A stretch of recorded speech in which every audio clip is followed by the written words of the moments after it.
Tonight, Batman swears that he's not going to lose it after the death of his son, but I guess nobody told Peter Tomasi that.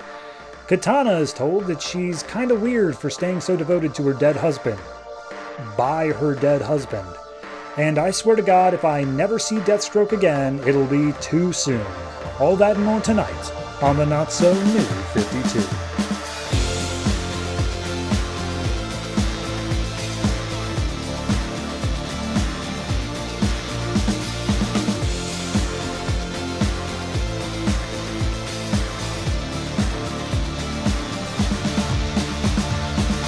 Hello everyone and welcome to episode 88 of the Not So New 52. I am your host, and would you believe it that this week in comics has not one, not two, but three cancellations, three final issues all happening just this week. That is amazing to me and is just a testament to how horribly editorial can plan things, because not only are there three cancellations this week, one of the comics came out 2 weeks early. And I'll just spoil that one for you in case you want to skip ahead. Green Lantern Corps straight up spoils the end of Geoff Johns' Green Lantern saga, which is not being released for another 2 weeks. That's just a thing that they did. They're like, nope, we don't care if people are going to want to read that. We're just going to tell you what happened at the end. That is so poor planning. That is awful. Why would you do that, DC editorial of 10 years ago? I have a strongly worded letter on my way to you. Anyway, not a whole lot I want to say besides that. In terms of cancellations, I will say the issues in question are Deathstroke number 20, Ravagers number 12, and Team 7 number 8, all of which share a plot that has been going on for the past, 3 to 4 months. So they at least had time to do what they were going to do. Did I like it? Watch and find out. But beyond that, we have a few other comics coming out this week. We have the 20th issues of Batman, Batman and Robin, Superboy, Suicide Squad, and Demon Knights. We have the 3rd issues of Constantine and Justice League of America, which also should have come out last month, but Geoff Johns doesn't know how to keep a schedule. We have the 4th issue of Katana, the 5th issue of Threshold, and that's it.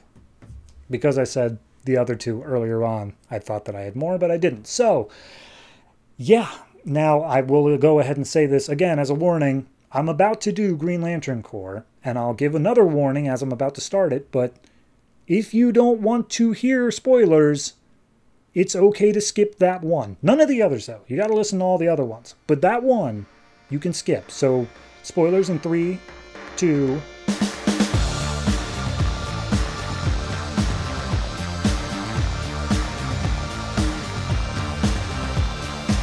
Green Lantern Corps number 20, written by Peter Tomasi, art by Fernando Pasarin. So spoiler alert for Wrath of the First Lantern, because that hasn't actually wrapped up yet as of the publishing of this issue, but this very clearly takes place after that. So we open up on Oa, and we see, I'm blanking on his name, honestly, Salak, I believe? Yeah, Salak. He was recently imprisoned by the Guardians for spying on them, and we see Kilowog and Guy Gardner have found him and they've freed him, and he's like, oh, hey, you're both alive, that's great. Yeah, I was locked up because of the whole spying on the Guardians thing, so what happened with you guys? What was going on? They're like, oh my god, the end of First Lantern? Crazy, totally crazy. All the Guardians are dead. They're all just dead, and we are now Guardianless. And they're like, oh, geez, okay, big deal. So then we cut over to Mogo, and, there's animals, there's plants and stuff like that. And we have John Stewart and Fatality, and they're like, hey, Mogo, thanks for your help during the fight. You really were a big deal there. And he's like, it's no big deal, guys. I'm just happy to help out. And Fatality and John kind of just look at each other for a second, and they're like, so we're doing this, huh? And they just start making out. They take off their rings. They're now just naked on Mogo, about to have sex. And John points out, hey, Fatality, Mogo can see us. And Fatality's like, let him watch. And then we just get, I love this single panel here of Mogo just as the planet. Clearly just zoomed out from them, but I like to think that Mogo is that's the reaction shot from him. So Then we go back into the computer room with Salak and Guy, and he basically lays out the stuff of like, hey, look, when I was spying on them, I got this footage of the Guardians letting out that guy Czar, who was after your family. Just letting you know, he was being held under their thumb. Like, he didn't make any moves without their saying anything. So if they're all dead now, he's probably going to go rogue and just kill your whole family. And Guy's like, crap, okay, I gotta go. And he just blasts a hole through the ceiling. And it's like, all right, yep, this needs to be taken care of immediately.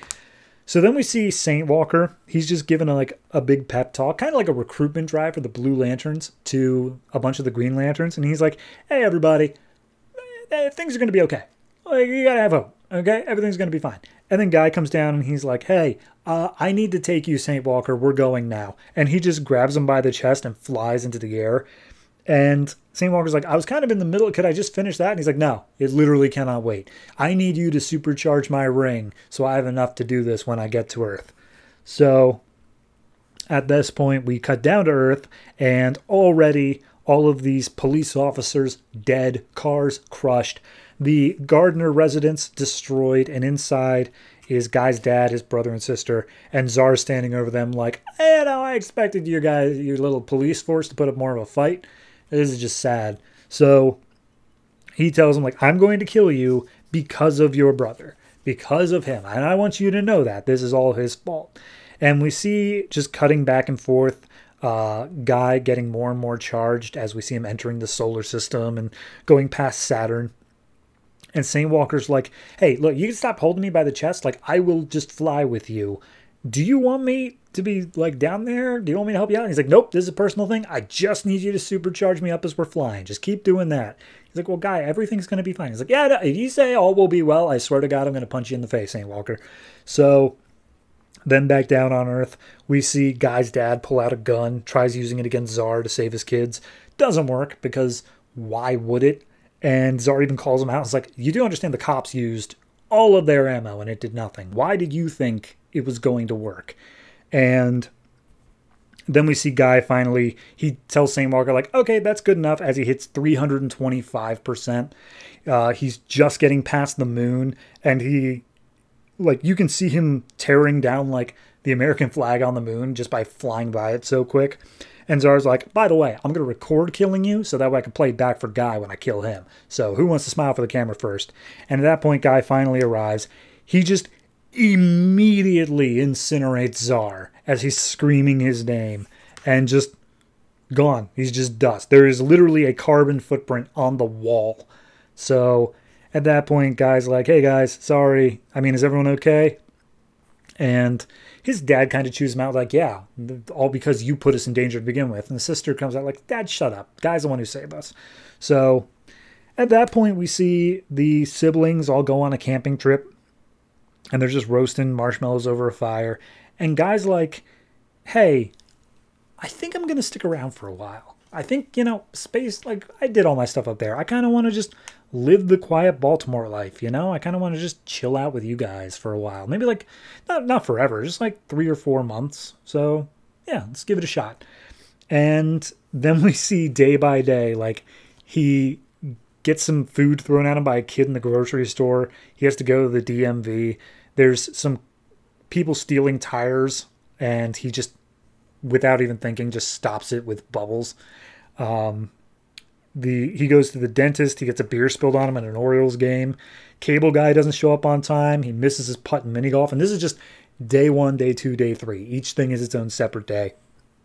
Until finally we get to day 9. And he goes to the movie theater. And a guy is just watching his iPad in the movie theater. And tells Guy to shut up when he tells him to put away the iPad. So then Guy throws him through the computer, or through the movie screen.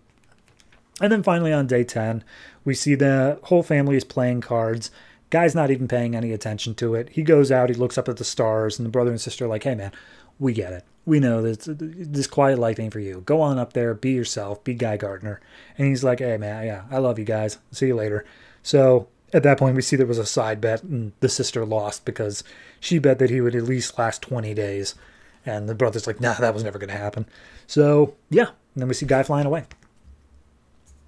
Gotta say, from an editorial standpoint, kind of don't like the fact that they published this before Green Lantern wrapped it up in issue 20. They delayed all the other ones to at least take place on the same week of. So the fact that this one didn't get delayed, yeah, it just feels like poor planning. So overall, I like the issue. I think it would hit a bit harder if I knew, like, in the first half of what happened with the First Lantern and why the Guardians are gone, because that's a major shift for the Green Lantern Corps. And they even say it is that we don't answer to the Guardians anymore. We are our own thing. So I'm curious. I really want to see how that turns out. Overall, though, art in this is great. I love the sequence of Guy just having to go about and doing normal Earth things. Fantastic. So overall, I'm going to give this one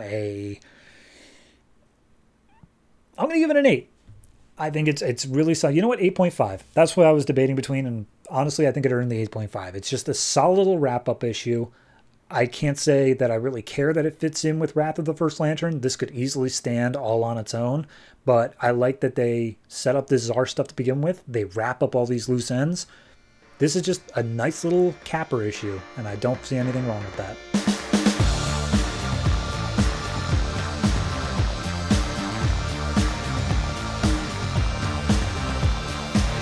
Batman number 20, written by Scott Snyder, art by Greg Capullo. So last issue we had Clayface, who's apparently evolved to the point where even his DNA can mimic whoever it is that he's mimicking, has impersonated Bruce Wayne. And then we just kind of saw the how did we get here stuff.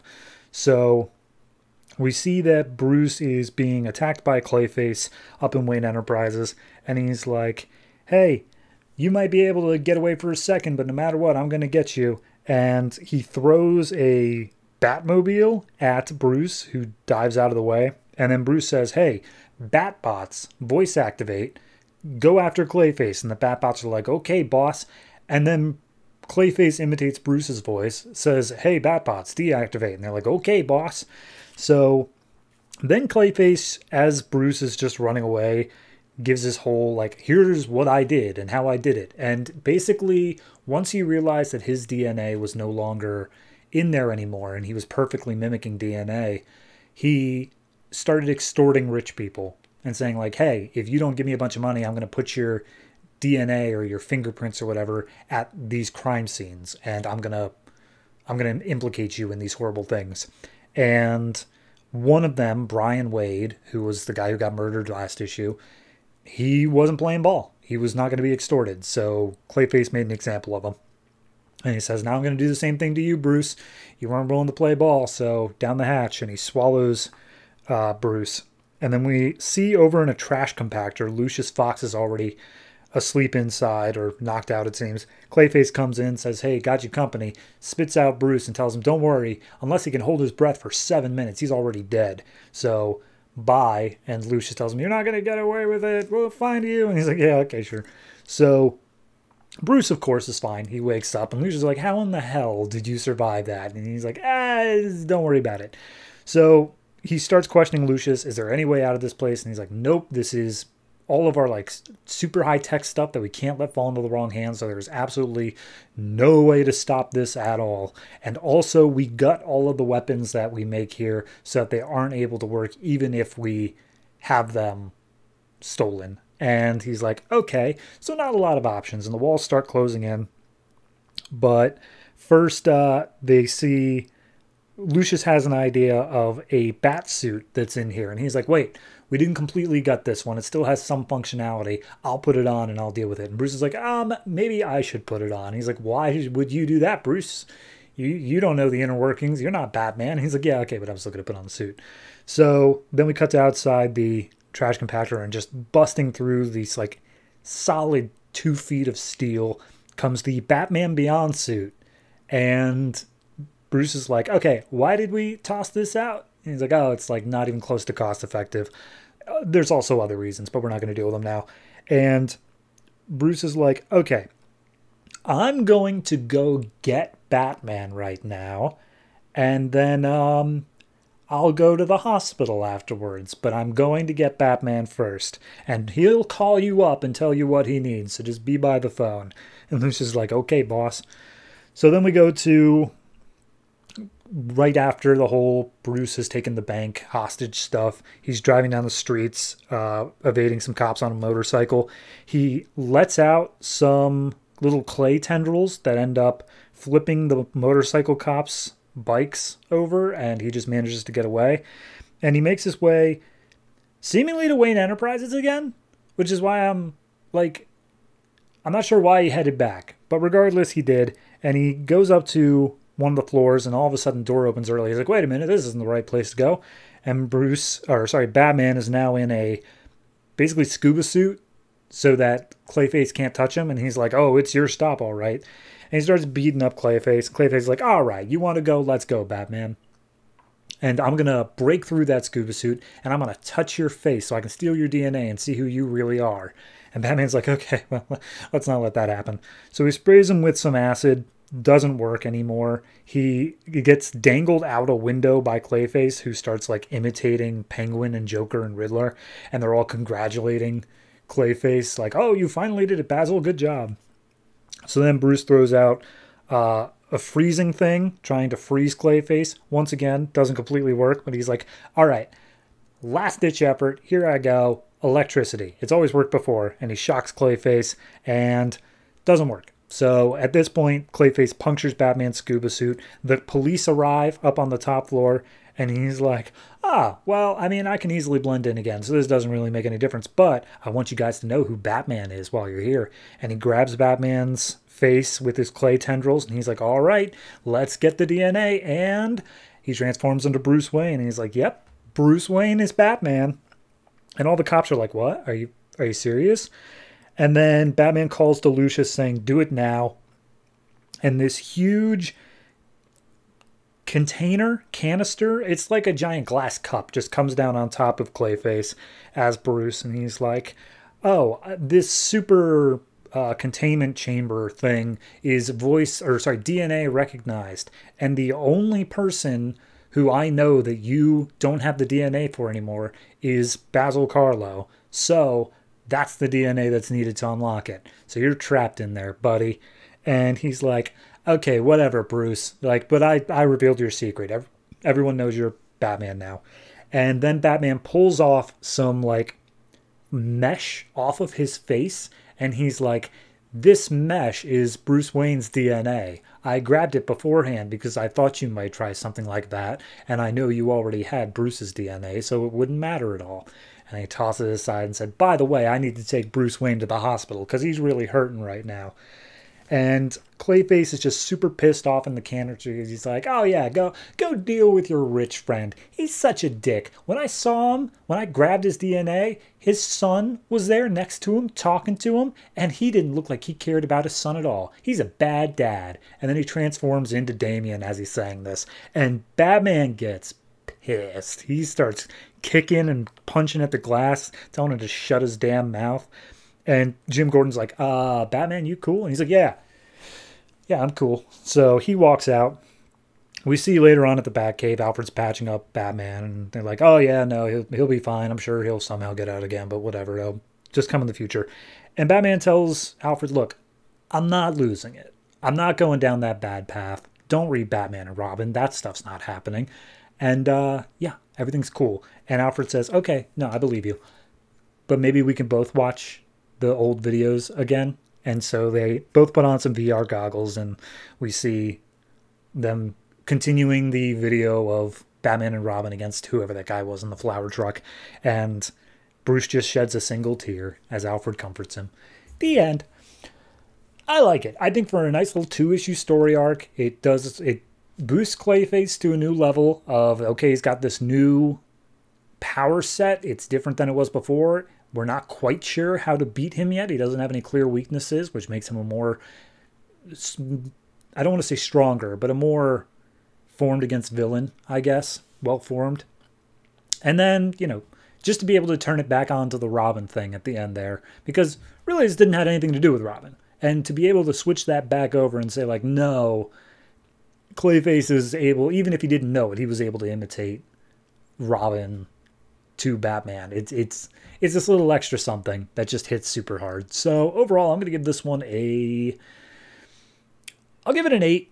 The only reason I'm giving it an extra little 0.5 over a 7 is that the art's great, but I also love the Batman Beyond thing, because they didn't have to do it, but they just did it. And they specifically said like, nah, this isn't coming for a while. So enjoy it while you got it. So yeah, 8 for this.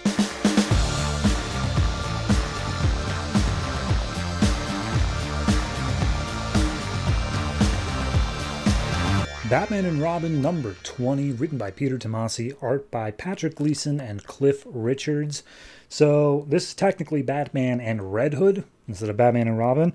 And this is just Batman not getting over Damian. So we open up in the Batcave where Bruce is looking over some satellite imagery of some desert structure fortress thing. And we're not quite cut in on what's happening yet.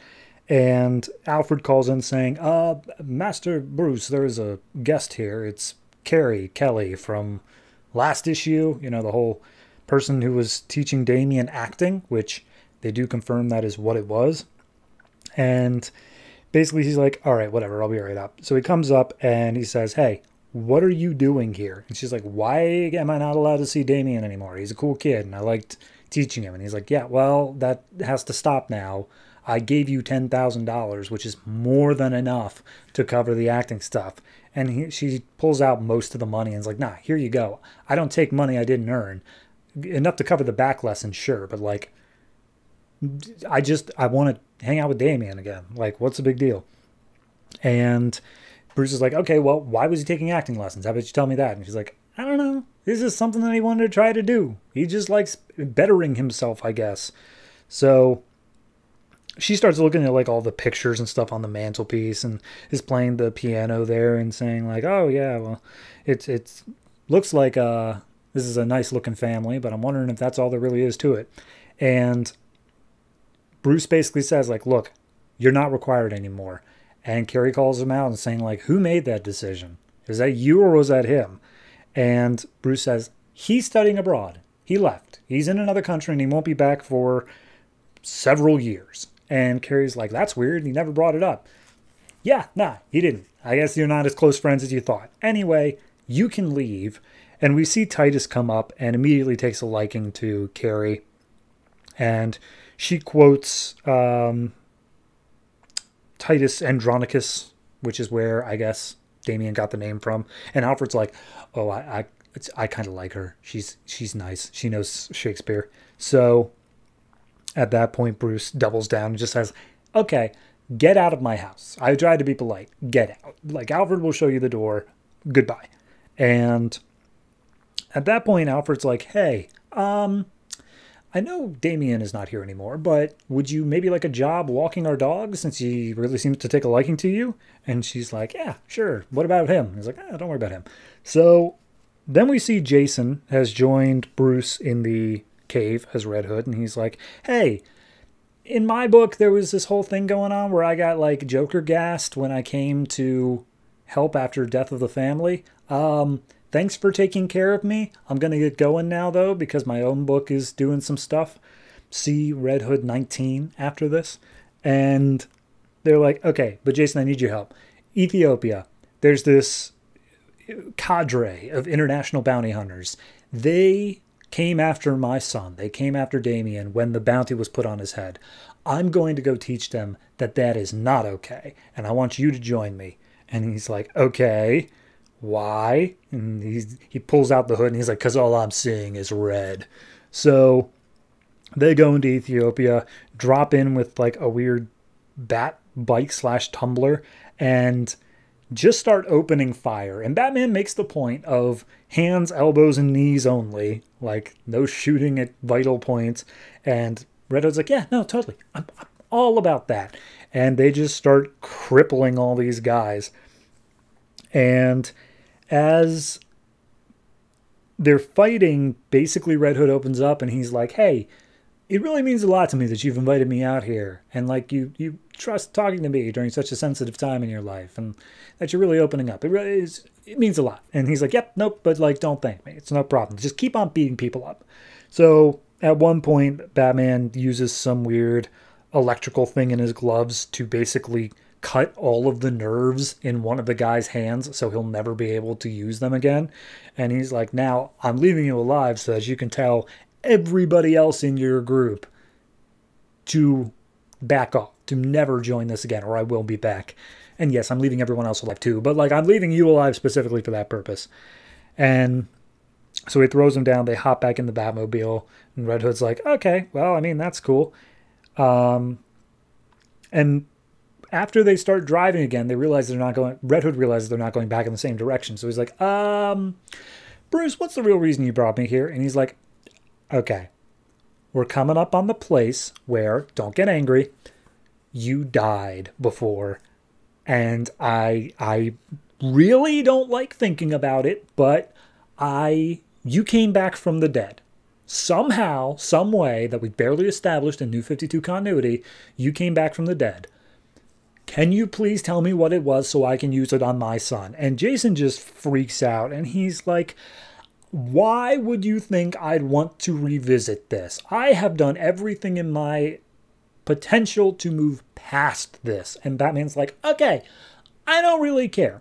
You may hold the secret to bringing back Damian. You're going to tell me now. And Jason basically just yells at him like, oh, okay, yeah, no, this was what this is all about. It had nothing to do with me. It's just what I'm good for. Okay, cool. So they start just beating the crap out of each other. And Jason's like, why, yeah, no, you lost me. You lost him too. Why is that so different? He's like, oh, he was 10. He didn't have a chance to grow up yet. He's earned that right. And Jason rips off Batman's cowl and says, basically, I want to look you in the eyes when I kick your ass. And Batman just basically gets up, like throws him down to the ground. They throw a few more punches. And Batman is not down, but he says, like, I'm still standing here. And Jason's just like, screw you, man. He takes the car, takes his hood, drives off, leading into Red Hood number 19. And then we see Two-Face for the last page. He flips a coin. It comes up on its good side, and he just says the word no. Don't know where we're going with that, but it's here. I enjoyed it. I think it was good. I do like, and they've shown the cover of next issue is going to be Batgirl, so I do like that this is definitely the 5 stages of grief. The first one, denial. Second one is rage. I think third one's bargaining, so I'm curious to see where we go in with that. I'm enjoying it. I think it's just a swell time. I don't know specifically where things are going to end up, but it's a nice little, just clearly 5-issue arc, and we'll see how he manages to get to acceptance in the end. So art's also good. I give this one like, I'll give it a 7.5. 0.5 is a little bit tenacious, but it's mainly just out of, it's just a big fight scene. But I like how it's continuing this pattern of, no, this is rage. It's supposed to be these 5 stages of grief. And so a big fight scene makes sense. So yeah, 7.5.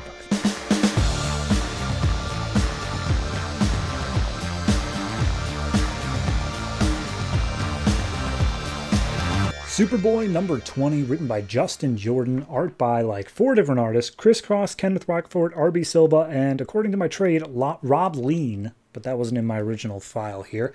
So last issue we got like all of this backstory on Harvest instead of Superboy, and sure, whatever. So this issue picks up sometime in the future, short distance future. Superboy and Crypto are both in a black room, and some guy shows up saying, hey, I've taken your powers, stop fighting. And then Superboy passes out along with Crypto.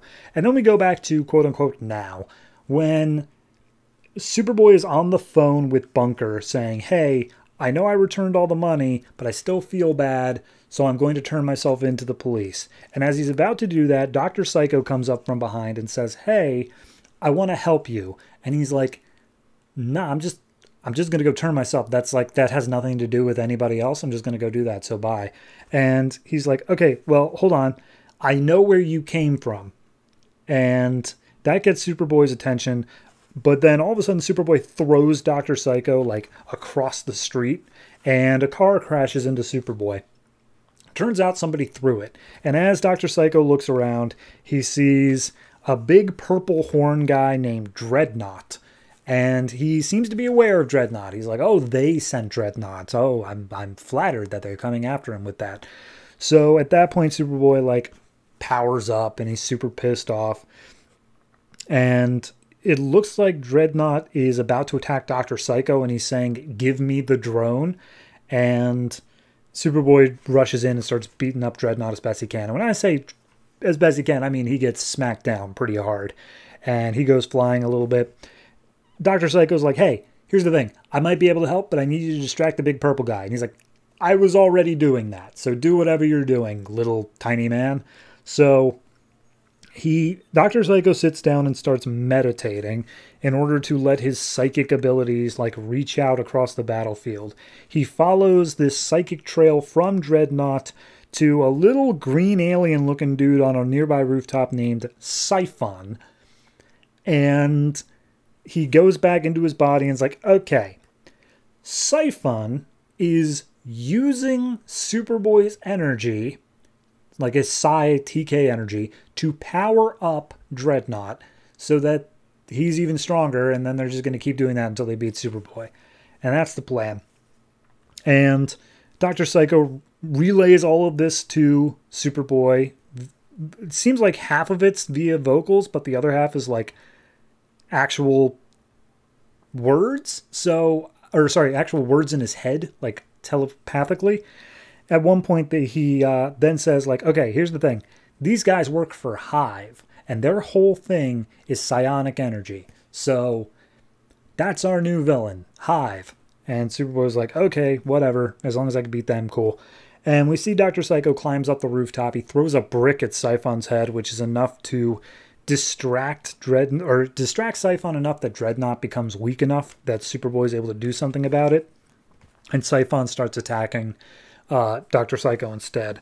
So the fight continues on.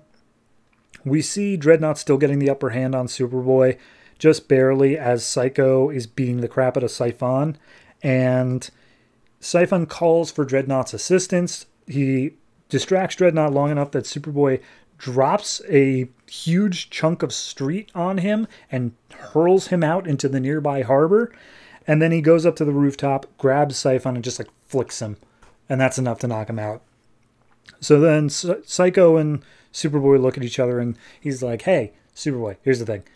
If Hive's after you, like, you're going to want me. I know all the ins and outs of Hive. They've been after me as well. We should team up. We should work together. And Superboy's like, all right, sure, why not? And then we get one page of Detective Jocelyn Lur, who is, of course, from the 31st century. She's building some stuff with future tech, and then all of a sudden it starts fading out of her hands. And she talks to her computer like, hey, what happened? Where's my stuff going? And the computer starts fading away as well. And she's like, ah, crap. I'm betting this is Superboy's fault. Okay. I already have been on the record very iffy with the whole Dr. Psycho just going in his head, discovering all this secret origin stuff, and then why? And we get to this point, and the answer is still why? Like, he didn't relay any of this info to Superboy. Superboy doesn't even seem to care. Like, he's just, nah, I'll work with you regardless of what information you give me. It's just, if this is where the arc started, I would be mildly disappointed with it. I'd be like, okay, well, you know, we got this weird looking guy and he maybe has some powers or whatever, but it's still just a big action scene leading into the Hive fight. I'd be okay with that. It's the fact that we had 2 issues prior to this that were completely unnecessary, that are still technically what feel like part of this arc. So yeah, I'm already tired of this, despite the fact that it is the first issue in this trade. So it's not doing well. And art-wise, the art shifts were horrible. The fact that Kenneth Rocafort is in there, who has a very, very iconic way of working with his panels, and you just throw him in with normal boxy-ass panel people, not even like one at the start, one at the end. Like, he is on either side, got boxy panels, and then Kenneth Rocafort's in the middle.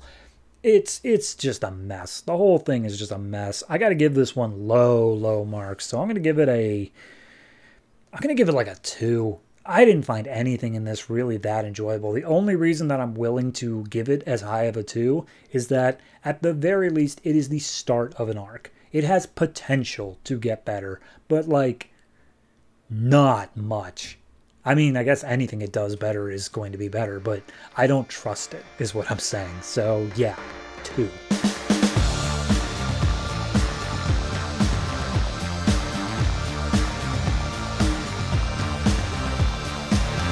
Threshold number 5, written by Keith Giffen, art by Tom Raney and Phil Winslade. So, last issue, Call and K-Rot got beamed into Brainiac's jar, I guess. So that's just a thing that's going on.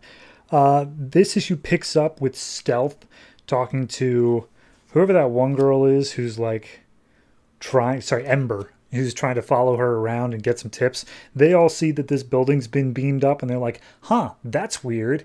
Anyway, and Stealth just starts running away again. And Ember's like, hey, maybe we should talk about the fact that part of our city just disappeared all of a sudden. That's kind of a big deal. And she's like, hey, here's the thing. I know you're following me around to like try to get advice on how to survive, but I don't think we should be friends. And she says, why not? And then her head just blows open. Like, bullet goes through it, and she says, that's why. And she goes running off as we see Ember bleeding out on the pavement. And then some bounty hunters come up, and they're like, ah, man, I was aiming for Stealth, but hey, she's also in the game, so we're going to make some sweet money off of Ember here. Fantastic. So that's pretty much all there is for that. We then go into the Brainiac's jar area, and we see Call, K-Rot, and the slug guy, Adonis. And they're all just kind of chilling in the middle of town for a while, trying to figure out, like, what's going on. Adonis chimes up, and he's like, hey, you guys think that this is going to put a stop to the game, but, like, it's not. See, all the people who also were in that building, they're going to be laying low for a while until they start to get their bearings. Then they're going to get really pissed off. And then they're going to go back to the game just because they want some sort of familiarity. And you guys are probably like the only people here that are part of the game. Or Call is, I guess. So you're really going to have some problems. And he basically calls up and like, okay, whatever. Point being, I need my lantern back. I know you have it. I know it's probably in this building. So tell me where it is. And they stare down for a second. And Adonis is like, all right, sure, whatever. Take it. Like, as long as you don't even have a plan. So maybe come up with something. And so he uses this weird little teleport orb thing to get into the building where the lantern's kept. It's filled with all this other crazy crap, but he's like, oh, no, well, there's my lantern. So he pulls it out, and he realizes, like, okay, Green Lantern, that was back, like, when I was trying to be a little bit heroic. I stopped doing that. I'm pretty self-serving at this point, and I recognize that. So maybe it'll still give me a little bit of something. Maybe I can still do this thing.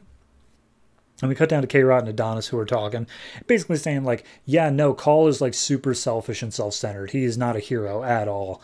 So we're all, like, even if he finds a way out, we're all still pretty much screwed. And Call shows back up. He's like, yeah, okay, thanks for the vote of confidence, guys. I was having, like, a self-confidence thing earlier, but thanks for that. So anyway, he comes back. He's fully powered with Green Lantern energy. And Adonis is like, hey, dumbass, Brainiac's going to have some defenses for superpowers, and you just activated yours. So, smart move. And then all of a sudden, all these little spider bots start crawling up all over him. And then we cut over to Brainiac, who's basically watching this all unfold on cameras. And he's like, all right, well, this is just stupid. And he talks to his computer. The computer's like, well, they only have like a 15% chance of escaping. And Brainiac's like, okay, but like, what if he uses more willpower? And it's like, well, if he uses more willpower, then yeah, it's going to be more than 15%. He's like, all right, well, we'll just keep an eye on that. So, fight scene's going on, and K-Rot's like, hey, do you think these little spider bot things can fly, Call? And he's like, no, they seem to only be able to crawl, K-Rot. And he's like, oh, cool. How about you fly away then? Call's like, stupid rabbit thinking of stuff before I thought of it. So he flies away. All the spider bots stop attacking. And K-Rot, as soon as he leaves, just shoots Adonis in the head. And just like, nah, I'm done with you. But turns out Adonis's brain is not in his head, so he survives it. And so K-Rot just starts shooting at other parts of his body and be like, tell me when I'm getting warm. So Claw flies up to the edge of the jar. He tries blasting through it. Turns out it's like a mucus sort of thing, so it just expands to absorb the energy and shoots it right back at him. He almost passes out, crashes into the ground. He's like, that would have been embarrassing. Makes his way back up there. And he now uses that shrinking thing he had last issue, this time to expand, to get larger. And he expands his size to the point where he is able to break out of the jar. He becomes too big for the jar to handle. He does end up stepping on part of the city, though, which is an issue. And to the point where it looks like the whole city's about to come crumbling down. And he uses his Green Lantern powers to, like, prop it up in order to catch it real quick. And Brainiac shows up and he's like, dude, what kind of asshole shows up and, like, dooms his people by, like, stepping on them just to get his own escape? You are, like, the worst type of person. And he's like, okay, well, it feels like you're kind of worse because you imprisoned us, but whatever. And Brainiac just takes off his Green Lantern ring and says, here's the thing. I'm going to put you back in there because you've kind of like messed stuff up, but I'm just not going to let you have your ring. But of course, Kal is able to control his ring from mile distances. So he uses it to blast Brainiac in the back, get it back on his hand. And he's about to start a fight in this collection room. And Brainiac's like, whoa, hold on. Let's not fight in here. You're going to damage something else. Let's just go somewhere else. And he's like, okay, do you have a name? And Brainiac's like, yes, I do. Can I hear it? Okay, it's Brainiac. And basically Brainiac just tells him like, hey, do you really want to fight? And Kal's like, is there another option? He's like, yeah, you could just leave. Like, whatever. I don't really care if you leave. I just don't want my stuff broken. And Kal's like, fair enough. And so he just leaves the ship. And that's it. That's the end of the issue. He just bails. I kind of love that as an ending. I'm not going to lie. The fact that Brainiac's like, I'm just here to collect stuff. And you're messing up my stuff. So get out. It's perfectly in line with the character. And I really do enjoy it. The rest of the issue, whatever. It wasn't really hitting any notes for me. But it was at least not unenjoyable. It was just kind of, yeah, whatever. It was the beats that needed to happen to get to the point where we were at the end, which I did enjoy. So overall, I'm going to say this one is I'll give it a 6.5. It's just barely missing 7. And I don't really know what I could say to change about it. It's just not quite there for me. It just feels like a 6.5. Maybe it's the fact that I still don't feel like I care about these characters yet. Like, K-Rot's popping up Adonis. Like, the fact that Adonis has been in every single issue, and I'm only just now, like, really getting his name, that's a problem with how you are dealing with this book. So, yeah, 6.5. Looking forward, though, to how in the hell he's just around now. He's just like, yeah, maybe I should save him. But then again, I'm self-centered. So, I'm looking forward to it.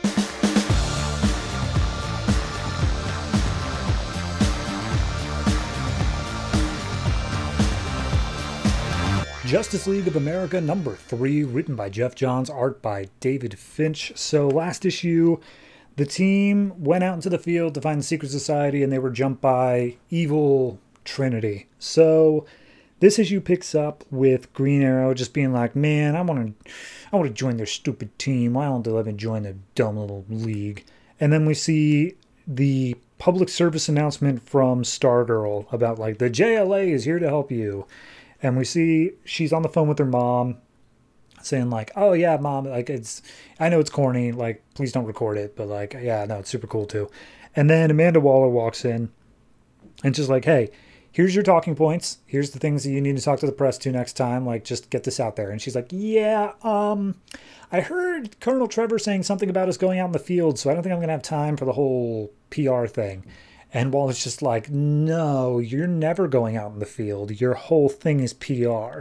And Stargirl's super pissed off about that. Like, I am an active member of the JLA. How dare you think that I'm not going to go out there and fight the good fight? And she's like, excuse me, Courtney?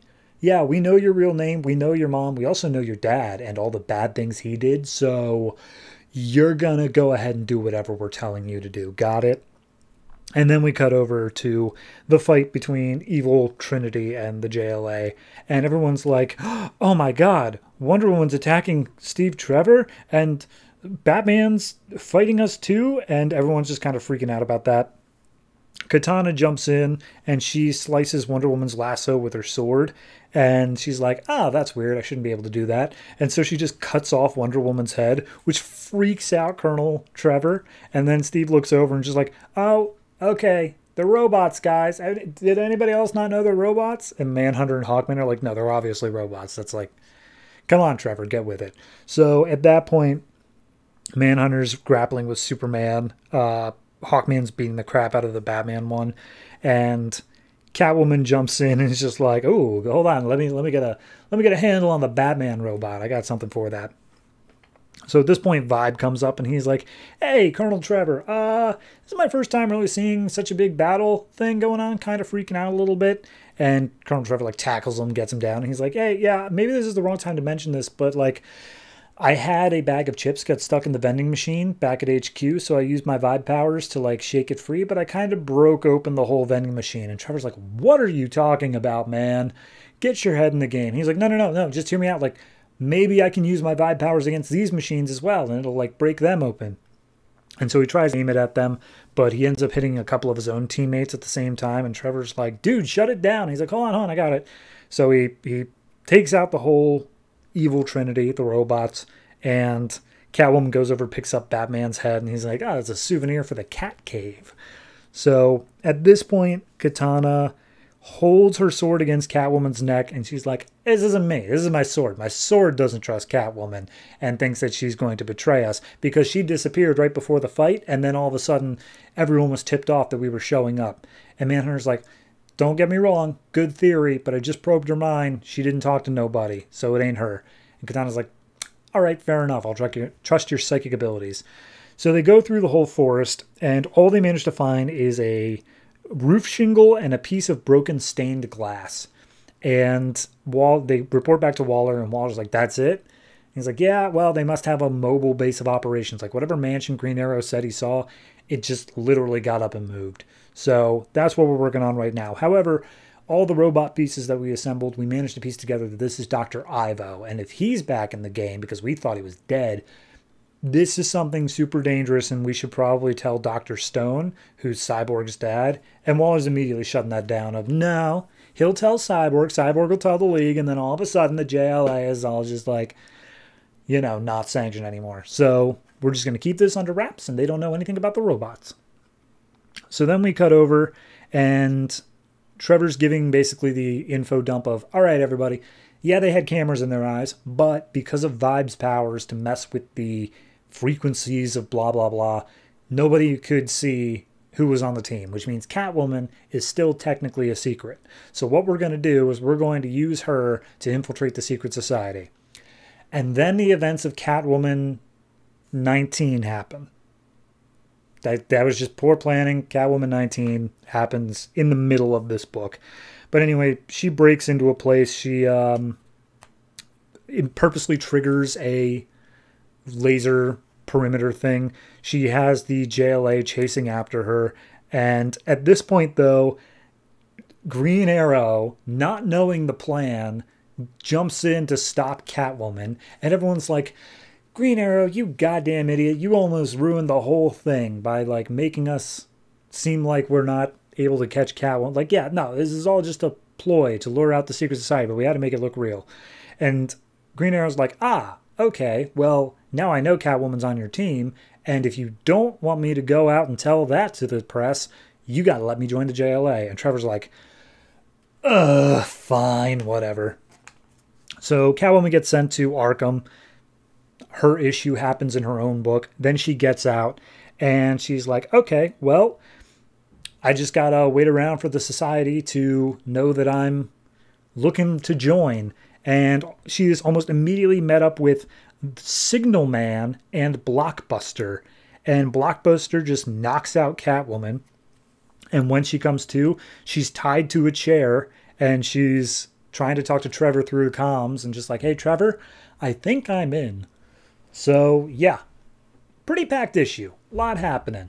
I like it. I don't want to say there was anything that I extremely disliked, but I do feel like it's moving a bit too fast. I know not everybody's for the whole decompression thing that's in modern comics, but for me, this is just too much, moving too quickly here. The fact that the entirety, like, it's not even an in-between page turn that Catwoman 19 is supposed to happen. It's in the middle of a page. It says, you're going to Arkham.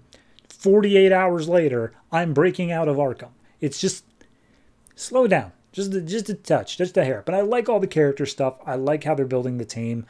I still feel like this is more of a, here's what Argus is doing, less than a, here's a team of heroes you can follow, of like B-stringers. I don't know. I kind of would like to see it be more of Justice League International rather than the continuing adventures of Amanda Waller. Because, dear Lord, she's just in every book nowadays. So I'm going to give this one a... I'll give it a 7. The only thing bumping it up from a 6.5 is Finch art, because Finch's art does look very good. And a couple of the comedic beats as well. I do like when they actually take a second and have fun with it. So, yeah, 7.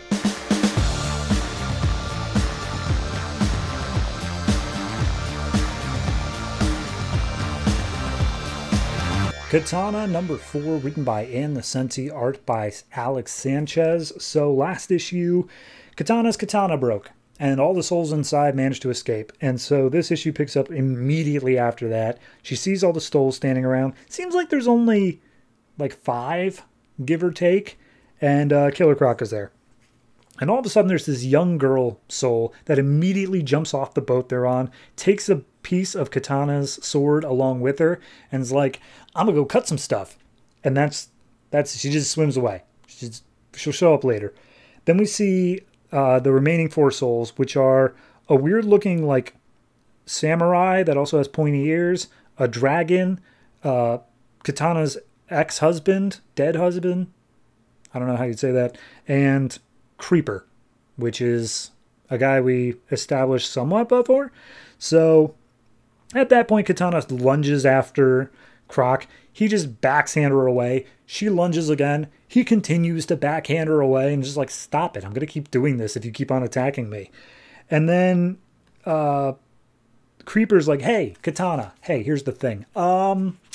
We came out of your sword, and I'm Creeper. I've got these chains, and I've done some bad things and whatnot. But here's the thing. If we came out of your sword, if you fix your sword, does that mean we all go back? Do I die again? Because I can't have that happen. No. So she's like, I don't know. Like, why are you asking me? Like, well, just whatever. And he's like, okay, regardless, I'm going to kill you later. I got to go find a body to hitch myself to. So see ya. So he flies off. And then her husband's soul is basically like, hey, I got to go too. Here's the thing. Being in your soul was like being in purgatory.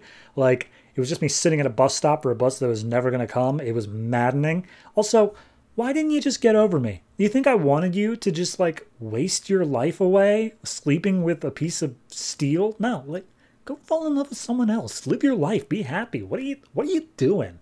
I'm out. And so she just disappears. The dragon starts flying away, and Killer Croc is like, wait, hold on. You're the reason I wanted to break the sword. I'm coming with you. Dragon's like, all right, keep up. And then we see the samurai guy, and he's like, okay, I guess I'll take care of her. And he picks up Katana and like teleports her back home. And when she wakes up, Junko is there saying, oh, hey, good morning, Katana. Or should I say whatever her actual name is, because I'm blanking on it. So then we get the scene with that tattooed woman, Shun, and we see the soul of that girl has arrived. She punches the lady watching after Shun in the face, goes over and like uses some weird magic stuff to put Shun unconscious, and then immediately goes to cut off Shun's foot because it shows her clan's future, which we don't get a name for it, but it's not the Dragon Clan. So at that point, Katana wakes up and she explains the whole story to Junko of like, oh, here's like all the stuff that happened and now I need to go restore my sword. And she's like, yeah, well, here's the thing. You're missing a piece of your sword. So you got to go to Japan and find the greatest sword makers. You got to do the Kill Bill. Go do the Kill Bill thing. She's like, okay, like I will, but first I'm just going to take a nap. And she just falls asleep. Next panel, she wakes back up again. And it says, you've wasted a lot of time, Katana. You've been asleep for far too long. Go to Japan. Go find some people. And don't worry about it being a supernatural sword. Just get a normal sword. Just a good sword. Like, that's so much more important. And also go see Shun again. Here's some fake gold that'll let you buy the lady who watches her. So she goes in past the lady and she goes up to Shun, and Shun's still injured from all the attacks she had the other night. And she's like, oh, I'm so sorry, Shun. I let this happen to you. I will not stand for it. And she storms out. So then Creeper makes his way to a ship graveyard where Jack Ryder is. And Jack Ryder is a character who appeared in Phantom Stranger for one issue, died, and now he's here. And the Creeper's just like, hey, I've ridden your body before. We've had a thing. We were simpatico. Now I'm going to do it again. And it just happens. So then we see she's working in the store a couple of days later. Her boss is like, you look like death. You're not getting any tips. And she's like, sorry, I'll go home. He's like, I didn't say that. Keep working. And then she goes out later as Katana. Creeper attacks her. And it's basically the same conversation again of like, hey, if you fix that sword, am I going to die? And she's like, I don't know. And then they just continue to fight. And Creeper basically says, I can't take the chance. I'm going to kill you anyway so that you can never fix your sword. And Katana makes the point of like, I got a new sword in the meantime. I went to Japan. I got a new sword. That all happened. Maybe. But it's not as good as my old sword. It feels like crap. And so Creeper lunges after her. She just does the flip thing off a roof to throw Creeper off. And she's like, you want to kill me? Psh, good luck with that. And that's the issue. Okay. I've got basic issues with how the characters act in general and the pacing. But the pacing is more so the problem because, like, there's a part in this story where she falls asleep and then wakes up in the very next panel with no sign of time passing as having happened. Like, the only reason a character should be doing that is if you are making a point earlier in the story that she's extremely tired, which they didn't, or that something happens in the brief time where they're asleep, which they also didn't. So why are we bothering to have a single panel where she falls asleep, wakes back up, and then we just continue the story as we were previously doing it? It's maddening. And then add in the pacing of like, you have to go to Japan, find a sword guy to get you some new swords. And then that just kind of apparently happened off panel because now she has new swords. So I don't know. I don't know why we're doing half this crap. So overall, I'm not a fan, if that's not obvious. I'm going to give this one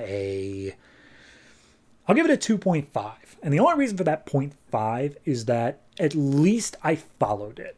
Like, its pacing is awful, and I don't agree with the jumps that it's making, but at least I understood A to B to C.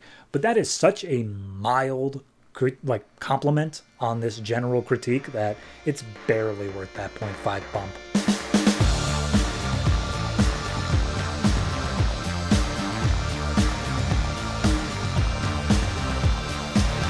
The Ravagers number 12, written by Tony Bedard and Michael Allen Nelson, art by Diogenes Neves. So this is the finale.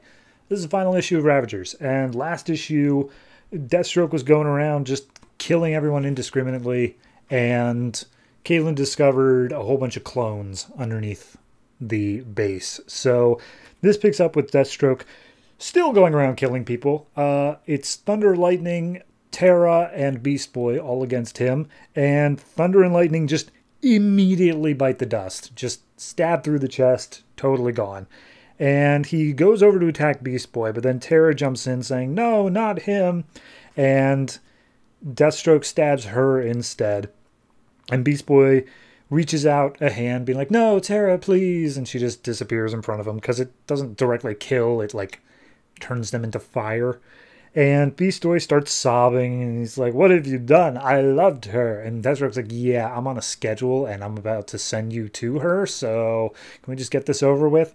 And then he turns into like a werewolf-looking guy and says like, oh, I loved her. Someone loved me. You're a dead man. And Deathstroke's like, oh, all right, well, at least this is a little bit interesting.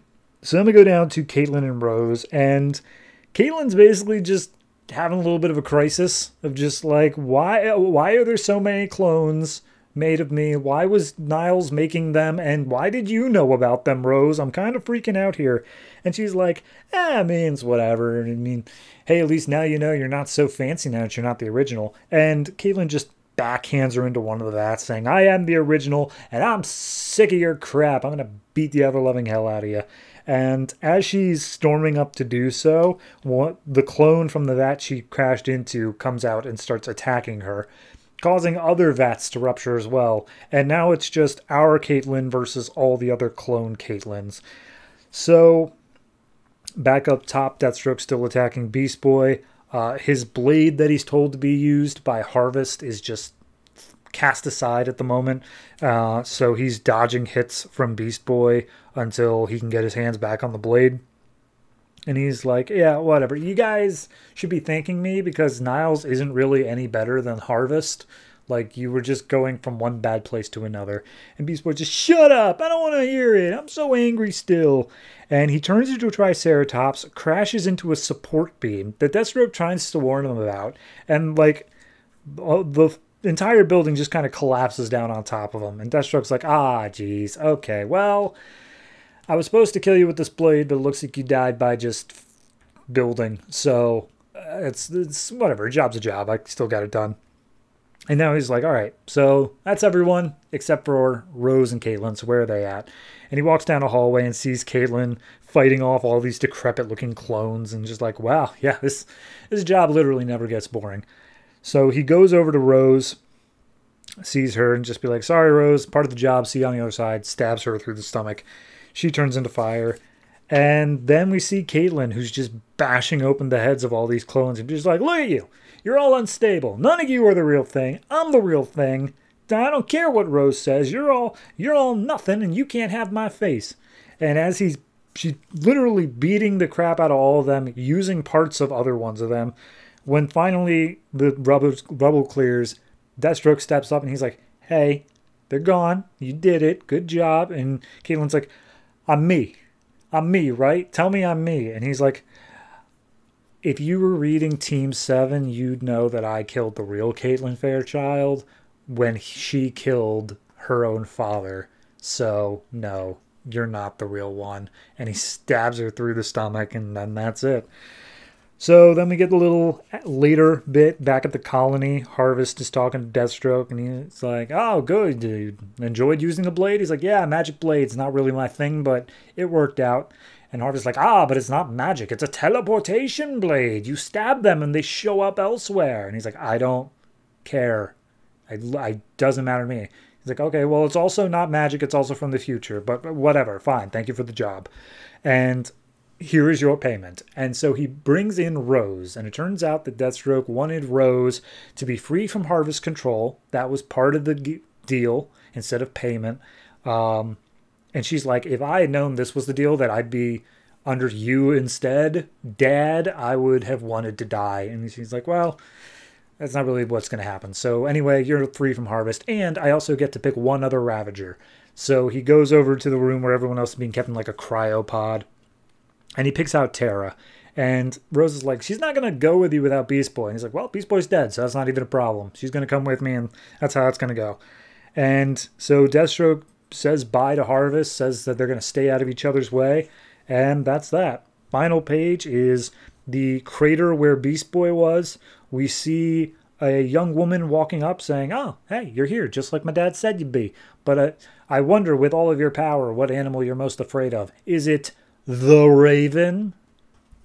And yes, this is Raven. Raven steps up, as we already saw happen in, I think it was like Teen Titans. This book, I don't even know what to blame anymore, because it's this book, Teen Titans, Deathstroke, and Team 7 all are so just immediately tied together. And it's Tony Bedard he's the writer that's in common with all this. But editorial should have stepped in and made it, work, made it make sense. It's so weird to me that all these books filter into each other and are actively spoiling each other the whole way through. I don't dislike any of the independent stories, but it's the fact that they don't flow in a way, like, it would have worked for me if I had been reading this in the way the trades were published, Like, oh, I read through this whole trade, and then I move on to Deathstroke or Team 7 or whatever comes next. That would have been fine. But instead, I'm reading this as it would have been coming out, and it's so frustrating that this storyline has already been, quote-unquote, wrapped up for like 2 months now in Deathstroke. So, like, I don't care. Like, it's the finale, and it falls with a thud because every single one of their, oh, but look at where we go now things has already been covered before this issue comes out. So, that is a problem. It's not 10 years on a major problem, but it is a problem for the issue as a whole. In terms of the issue on its own merits, ignoring any sort of spoiler effects, it's okay. It's just Deathstroke going around killing people, and it doesn't work without reading the other books. Like, the fact that Deathstroke's whole big reveal here to Caitlin at the end is, you are actually a clone, but you have to read Team 7 in order to find out why. It doesn't...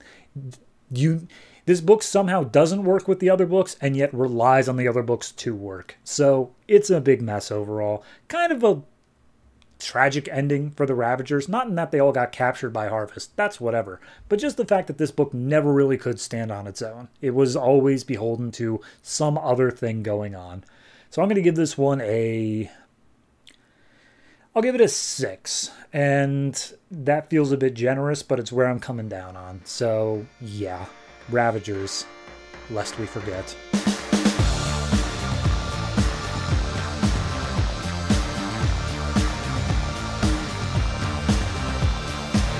Team 7, number 8, written by Justin Jordan and Tony Bedard, art by Jesus Merino. So, last issue, Majestic, which is James Bronson, just crashed into Earth and made a tidal wave that's about to destroy the entirety of Gamora. And it was a big old thing. And this issue just picks up right then, where the tidal wave's coming in. Everybody's just sitting there staring at it, and the Kaizen is like, no, I will not die like this. I'll kill all of you, Team 7. But everyone's like, dude, we're all about to die anyway. Like, whatever, man. We die by you, we die by it. Who cares? But it turns out, and by the way, Amanda Waller's just frozen solid. Everyone else kind of reacts. She's just like, this is it. This is, dear Lord, what have we come to? But it turns out that the building they're in, because it's where the Kaizen is, it resists. It doesn't immediately fall to the tidal wave. So immediately everyone has to start dealing with the Kaizen. And the plan is that Slade Wilson and Grifter are going to make their way and get Colonel Trevor into a helicopter, and he'll be able to pilot back and pick up everyone else. That's the plan. And so they all start running off, and basically the rest of them are forced to fight the Kaizen. Deathstroke gets shot, but he's fine because of course he is. And yeah, it's just a long fight scene for like 4 pages here. But then we get to the point where Kaizen says like, hey, I've got Pandora's box, and I'm going to open it just to kill all of you, because that's what I want to do. And Kurt turns to Dinah and says, like, Dinah, remember how you screamed really loud before and it was super scary? Do that again, but this time aim it at him, because you can stop him. And she's like, I don't know if I can control it. And he's like, believe in me who believes in you. So she screams again. And because she's holding hands with Kurt, it's more focused or something. And it just blasts the Kaizen enough that he drops Pandora's box. So Trevor's trying to fly his way over to the pickup point, and Majestic jumps out of the water, and he just starts flying around. Kaizen manages to survive Dinah's sonic blast as Kurt starts bleeding profusely from the nose, probably from superpower stuff, and Kaizen goes over to try to grab Pandora's box. Lynch uses his telekinesis to try to pull it away. And as Kaizen's about to go for it, Majestic just busts in through the room And he's like, ah, Majestic, you're here for the box, aren't you? And he's like, no, you killed my family. You're the reason they're dead. That's why I'm here, because I'm going to kill you. And then he just seemingly kills him, but at the same point, the only thing we see is just a swift punch to the face. So I'm not convinced. But anyway, he apparently is also drawn to the box, and it's calling to him, and he opens it up, and inside is this golden-looking skull thing, which we all know, Pandora, other stuff going on in the universe. It's just read Justice League. And they're like, okay, well, maybe we shouldn't give the guy with absolute power this thing that contains all the evils of the world. Seems like a bad idea. So they're trying to get the box from him. Kurt's trying to drain his powers away, and so Majestic just punches him in the face. And then Dinah tries to talk him out of it, and he's like, if you let out that box, it's going to be worse than 10 Kaizens. And then everyone's like, okay, here's the plan, guys. We all need to join hands and give our power to Goku. I mean, Dinah. We got to do this. And so they all join hands, and somehow that allows her to be even more powerful again. Enough to take out Majestic, but also causing nosebleeds in everyone else, because I guess it's a big mental strain.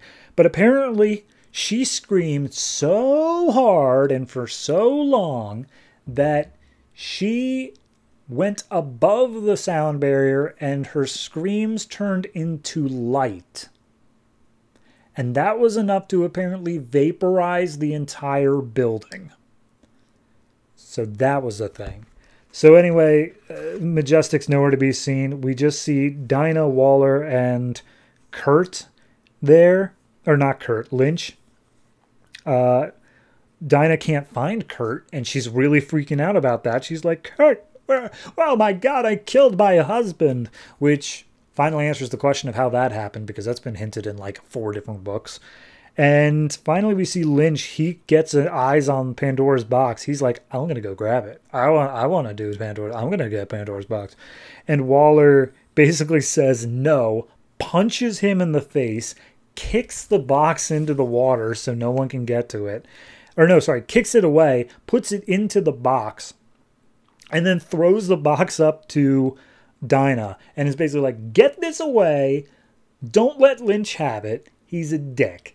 And she's like, but what about my husband? Okay, fine, I'll go. And so she hops on the helicopter, and Lynch starts using his telekinesis to try to bring down the helicopter, and Waller says, John, consider this my resignation, and she shoots him in the head. And the final page here is that Gamora is totally destroyed. Half of Team 7's gone, so they just mothballed the whole team entirely. Lynch, Waller, Higgins, and Lance are all presumed killed in action. And we see Waller just standing over the body of Lynch saying, well, Lynch, you set out to make us monsters. Now you can add me to the list. And we all know what happens to Amanda Waller. She becomes wildly successful and director of like everything. So, yeah, works out well in the end. So, Team 7. First off, missed opportunity not ending on issue 7. Gonna dock points for that. But it's, as I have said throughout this entire thing of Ravagers, Team 7, Deathstroke, and a little bit of Teen Titans, all of this stuff is linked together. All of this stuff is one big story being told, but it's being told in a staccatic pace, meaning that parts 1 and 2 are being released after parts 3 and 5. And it's just, by the time you get to the point of this story ends and it's like, oh no, all these people died. But then if you're reading Deathstroke, actually they all lived. Every single one of them. They're all alive. They're all just hanging out in different places. So it kind of kneecapped its own ending just by virtue of they couldn't wait. And it's a story set in the past. That's also an issue. But regardless, I didn't dislike this story, this independent issue. It's fine. It's not great. It's setting up even some bigger universe things with Pandora's box. I'm interested to see how it got from Team 7's possession to Pandora herself. So that's something for another comic. But Yeah, no, it's not great. It's not, the idea behind it may have been cool, but it was kneecapped by the fact of it had to end up in a certain place with certain people still standing. And as such, it just couldn't do its story as effectively as it needed to. So I'm going to give this one a 6, just flat up and out. I will give it credit for like 2 or 3 double page spreads throughout this. A, reading it went quite quick, but also B, it did look good. I'm not going to fault Jesus Marino's art here. So yeah, 6 for Team 7. Kind of disappointing couldn't pull out the 7, but hey, what are you going to do?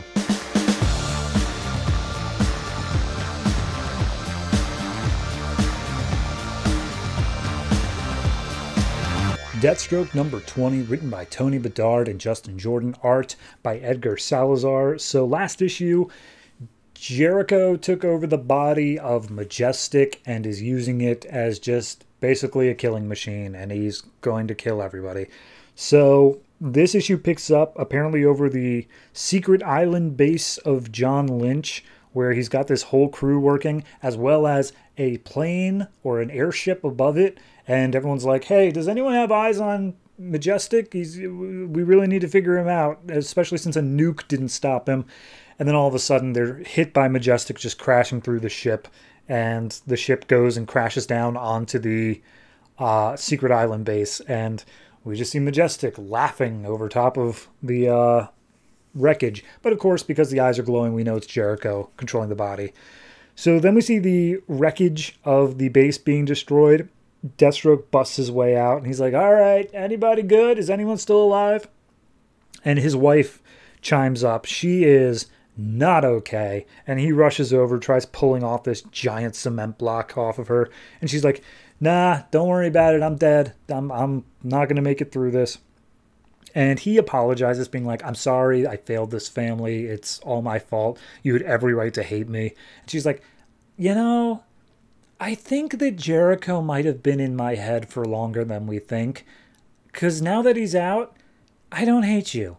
Bleh. And then she dies. So at that point, he, closes her eyes, kisses her on the forehead. And then Rose and Grant come out. And they're like, oh, geez, is Mom dead? And he's like, yeah, your brother killed her. So now we got to take care of Jericho, because that is something we need to do. And then Tara pops up being like, oh, he's a dead man. I'm a murder him. And you're like, okay, well, yeah, that's what we need to do, but we need to be smart about it because we can't stop Majestic, no matter what. So he starts clearing off some rubble, and he finds Joseph's body just curled up fetal position, and he's using all of his energy to control Majestic, so this body's totally unguarded. And so Tara comes up like, all right, well, I'm just going to murder this body now. And it's just like, no, hold on.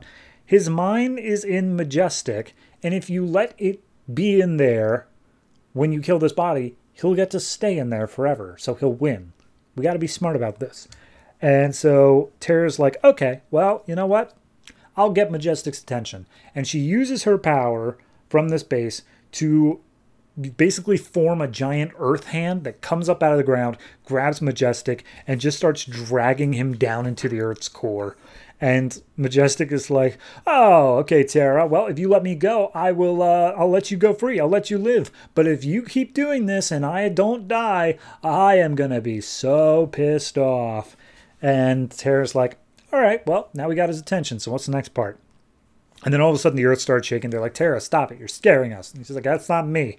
And Majestic just bursts up through the floor. And he sees that his mom is dead. And Deathstroke's like, that's your fault. You did that. And so Jericho just starts going around attacking people. Starting off with his dad. Rose comes in and they do a little duo punch thing. Just like, we'll take you on, Joseph. This is what you deserve. And he's just like, I'll kill both. I'm literally Superman right now. You can't fight me. And then Tara comes in, hits him with some earth powers, traps him in a little coffin. Turns out that Rose's latent ability is that she can de-invulnerable people. She makes them vulnerable again. So her being around Majestic is actually allowing him to get hurt. So they all just start beating the crap out of him for a while until he falls unconscious. Then Jericho jumps back to his body and also controls Grant's body at the same time, as well as Tara's again.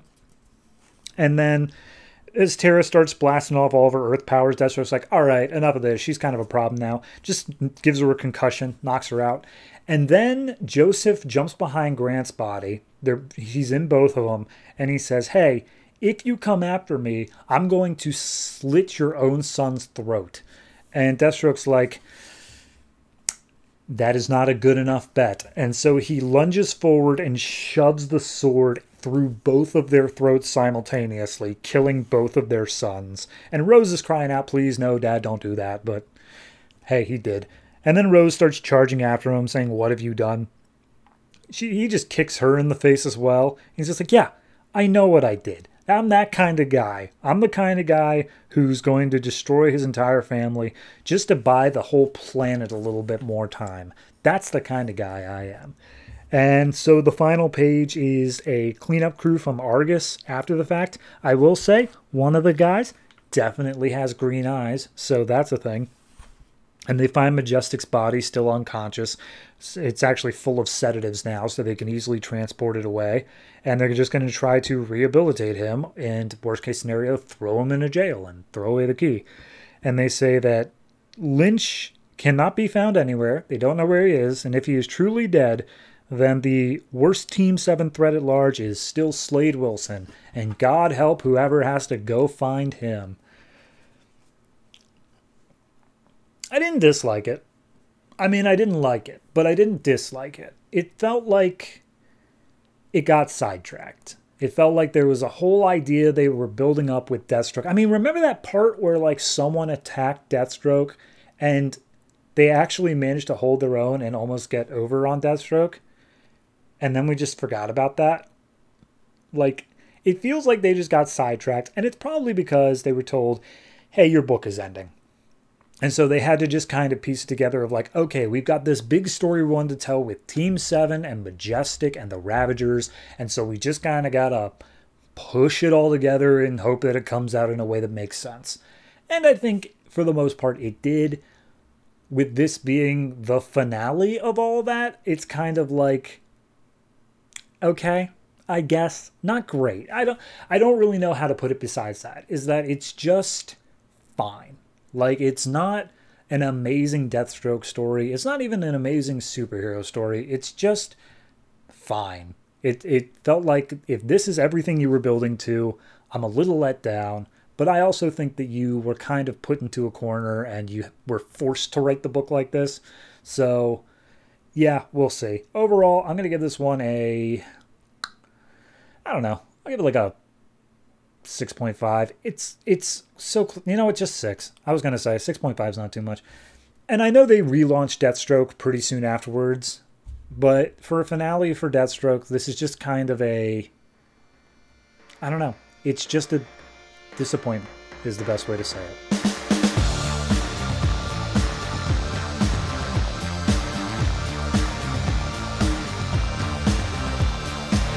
Suicide Squad number 20, written by Alice Cott, art by Patrick Zircher. Apologies to Mr. or Mrs. Cott. So this is basically just another, hey, let's get our stuff together, all of our ducks in a line book and see what's going on with the new team. Because last issue we had Deadshot overpowered by the Unknown Soldier, and then we get to here where we're at Belle Reve, and we get 2 narrations, but one specifically is unknown as to who it is. It's a yellow box, and we get a walkthrough of Deadshot is currently being more or less tortured. Voltaic, Unknown Soldier, and Harley Quinn are all just hanging out. King Shark is in his cell. We also see that Belle Reve is holding other people like David Graves from the second arc of Justice League and Cheetah of Wonder Woman fame. And the voices, the narrations are basically just doing a breakdown, a psychological breakdown of all of these cellmates, all of these people on the Suicide Squad. And one of them is Waller, as we discovered. The other one is an unknown person, and he's the one who's actually giving the breakdown. So first we see King Shark has apparently tried to go vegan. He's requesting different shakes and stuff like that. And suddenly there's a knock on the door, and in walks this very sexy blonde lady, and he's like, oh, hello. So then we see Harley, Unknown Soldier, and Voltaic are all playing Scrabble. Voltaic, no longer catatonic, starts like bad-mouthing against Unknown Soldier, and he's like, hey, you fought in some wars, right? I bet you killed kids. And then Unknown Soldier just beats the ever-loving crap out of Voltaic to the point of like, he's not gonna be okay. And the mystery person says like, oh, as a break and rebuild experience, Waller, this is really devious. And he's like, oh, shut up and keep an eye on room 4. And we see room 4 is where Deadshot is. And basically Waller appears in like a Big Brother style right in front of his eyes are held open. He's like, hey, Deadshot, here's the deal. You kinda betrayed the team. Well, that's like last issue, you were going to just abandon it. And as such, I want you to know the truth. You thought that you died and came back to life twice. The truth is, you did die, and we brought you back twice. And he's like, excuse me? So, I don't know if it's going to come in to some other thing, but the mysterious person asks why there aren't any normal prisoners in Belle Reve, and we see there's this room with a whole bunch of normal-looking prisoners all on computers.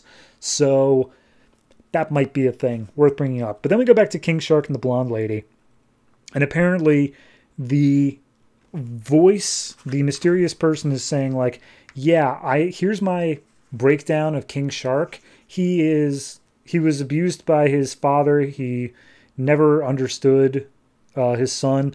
He has a communication disorder, and 99% chance he's still a virgin. So we're going to bait him with sex. Then we see Harley in her room. There's a knock at the door, and Joker appears. And the voice is like, yeah, no, she's smart. She's like crazy smart, but if you just give her the right push, she's going to blow up. And we see her, like the Joker comes in, and he's just like, oh, hey, you know, I bet I could make you laugh again or something like that. He just kind of lays down some moves. And the mysterious guy's like, yeah, no, see, you can already see she's breaking. She doesn't know how to deal with the fact that Joker's back again.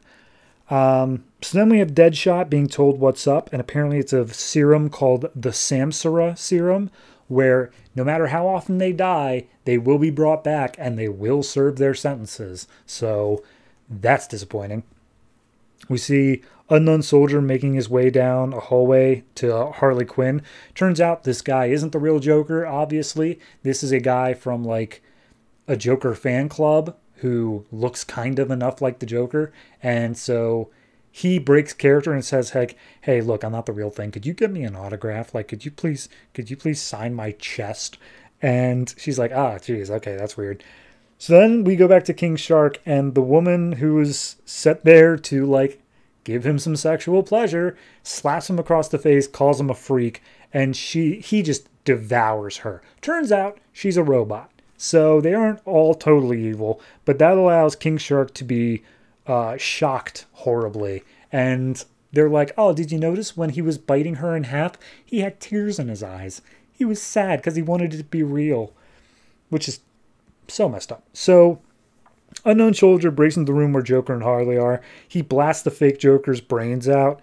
And Waller and the mysterious person are like, okay, so that first part didn't go exactly according to plan because A, he wasn't supposed to break character, and B, he wasn't supposed to get shot in the head. So that's an issue. But regardless, let's see if the second part still works. And Unknown Soldier basically extends a hand out to Harley and says, like, I just saved your life. And so Harley immediately goes, oh, my hero, because she needs, like, a leading figure, according to this guy. So then back to Voltaic, who's being operated on by the doctors to try to save his life.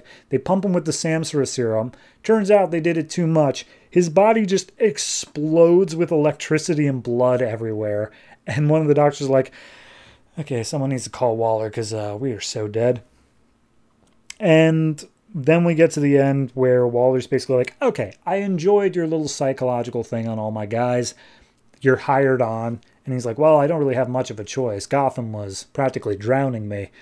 And he's like, but yeah, sure, no matter what, I'll hang around here. I'll help you out. But I do have one condition. Waller, would it be okay if I called you Mother? It would really help my my process. And she says, absolutely goddamn not. Don't you ever do that. And turns out this mysterious figure is James Gordon Jr., the psychopathic little brother to Barbara Gordon, Batgirl, who we last saw in Batgirl. And in that issue, he had his eye stabbed out and he nearly drowned to death. Or theoretically, he did drown to death. I guess, though, he showed up here and his eye is still not there. So the last panel here is, this is the story of the day I fell in love with Amanda Waller. And the last panel is just a little heart. I like it. I like the turn of directions here. I was never huge on James Gordon Jr. Apparently his big story is Black Mirror. Never read it. Been told I should. But, I don't know. I just like this idea of like, no, we've got an actual psychopath. Like everyone else, you know, psychos and whatnot, but they're like anti-heroes. Yes, they're villains, but once joining the Suicide Squad, you kind of have this like weird heroic tinge to it. There is no redeeming James Gordon Jr. He is not a good guy. And so to not only put him on the Suicide Squad, but also give him an infatuation with Amanda Waller, love it. As for the resurrection stuff, that stuff's a bit dicey. I'm not sure how I feel about it because you'd think there'd be so many more better uses than just, hey, let's keep bringing back this group of flunkies, you know? I know they're actually like pretty talented overall, but like, yeah, it's got its own issues. But I do appreciate the fact that they have explained why Voltaic is able to come back. Though they didn't explain why he was catatonic the second time around. I'm wondering if we'll get that. Anyway, it's fine. It's a good enough change of pace. I'm looking forward to seeing what it does. I like the writing. The art style is also great. Patrick Zircher does a great job. So I'm going to give this one I'll give it a flat 7, conditional on how well it manages to do after this. It's got my attention. Let's see what happens when it runs with it.